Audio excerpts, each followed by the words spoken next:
Hello everyone, Tommy's Reptiles here, and in this video I will be showing you how I set up this leap habitat right behind me. This is my leap habitat that I planted about a month ago, and now it's time to finalize it and put the dart frogs in. The first thing that I need to do is cut this plexiglass to fit to keep all the humidity in the enclosure. Normally you should leave a little gap for some air to vent through the screen, but Leap provides that right here in the bottom. So to measure the perfect size for this cut, I used another piece of plexiglass and then had my wife use a marker to trace the edge. I got this plexiglass at Home Depot for about $17.99 a sheet. I like using plexiglass because it's readily available and quite easy to find at like Home Depot or Lowe's, so I usually use that versus real glass. Here are the lines that I need to cut out to get this plexiglass piece to fit on the top of the enclosure. I got this plexiglass cutting tool at Home Depot for around $5. And it's really easy to use. I'm using another sheet of plexiglass as my guide to cut along. On this first cut, I actually made a mistake. I didn't swipe the blade across the glass enough. So if you're ever gonna cut plexiglass like this, make sure that you swipe it twice the amount that you think you need. I haven't cut plexiglass in a while and I totally forgot that you're supposed to swipe it a bunch of times. So this is what happens when you don't use the blade enough. Usually you're supposed to break it and it's supposed to come off in one piece. And here it comes off in numerous pieces and there's sharp pieces sticking off the edge. I had to go back and sand those down later on. So after I realized I made a mistake, the next cut I made sure was perfect. I swiped the blade like 3 times as much, and look at this clean break. This is why they always say do it right the first time. Now it's time to peel off the protective cover and see if it fits. After I made this video, I realized that I wanted the glass to fit over just the screen and not the entire edge of the enclosure, so I went back and recut it. But as you can see, it's easy to cut and it looks real nice on top of the enclosure. Let's turn the lights on and see how it looks. I think having the glass on top of the enclosure looks super nice and professional. The funny thing is I used plastic wrap on my old enclosure to hold in the humidity. Now let's unbox and set up the Leap misting system. I've been wanting to use this bad boy for a while and I'm super excited to see how it works. I already tested and set up the Leap fogger and it was super easy, so I assume this is going to be the same. All of the pieces that you need for the Leap misting system come inside of the reservoir. It's awesome that the Leap enclosures come with these little holes that you can punch out that the misting system fits right through. Snug as a bug in a rug. It comes right out if you just use a screwdriver and smash it a couple times.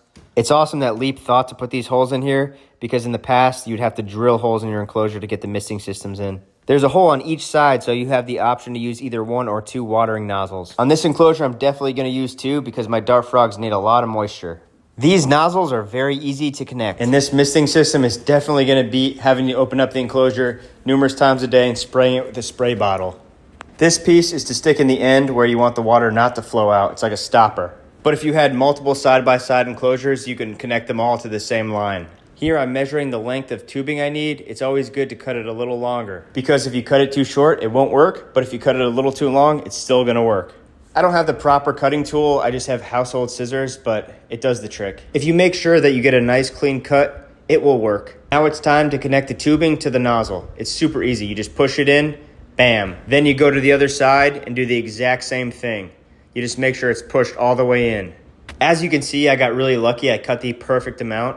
Normally, I either cut way too much or way too little. These nozzles move very easily, so you can get water coverage anywhere you need in the enclosure. Now it's time to connect the inlet tube to the mister. This is the tube that sucks up the water that sprays the enclosure, and it comes with a nice little filter, as you can see. Then you connect the mister to the line that's connected to the spray nozzles. You simply just take the tube and push it in. It's that easy. Then, so you don't have too much slack, you're gonna wanna cut it to the proper length. This misting system is awesome because you could set it up to mist your enclosure automatically. There's numerous modes and intervals that you can choose from. Let's fill this puppy up and give it a test drive to see if it really works. Let's insert the power plug, turn it around, and then see what happens once we plug it into the wall and turn her on. And here's the moment of truth. Yes, it works. Man-made rain.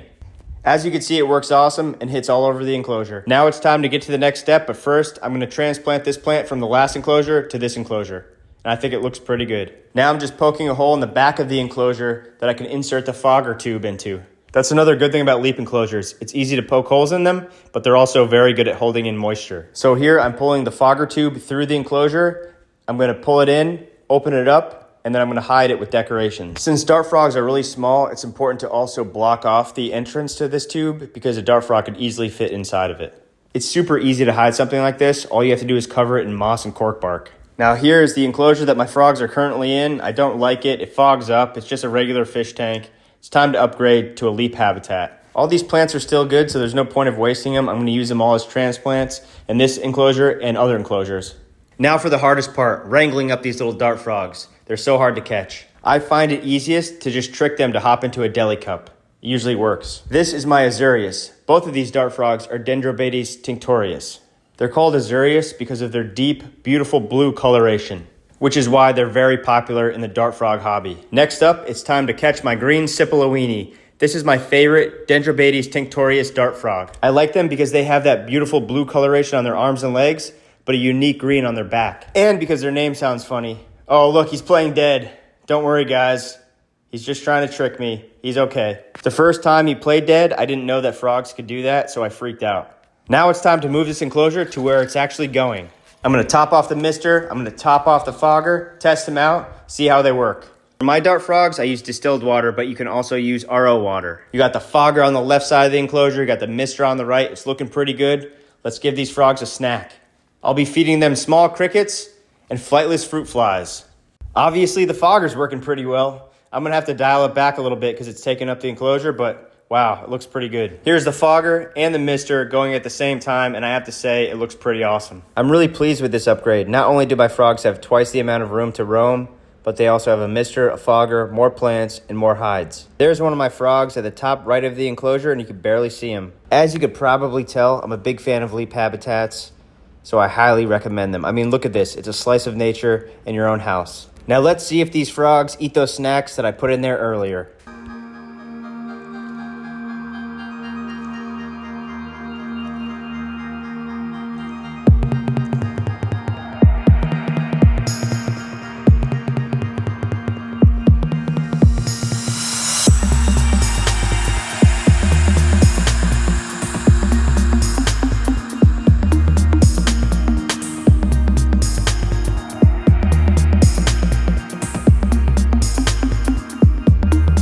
I really hope that you enjoyed this video. Thank you for watching Tommy's Reptiles.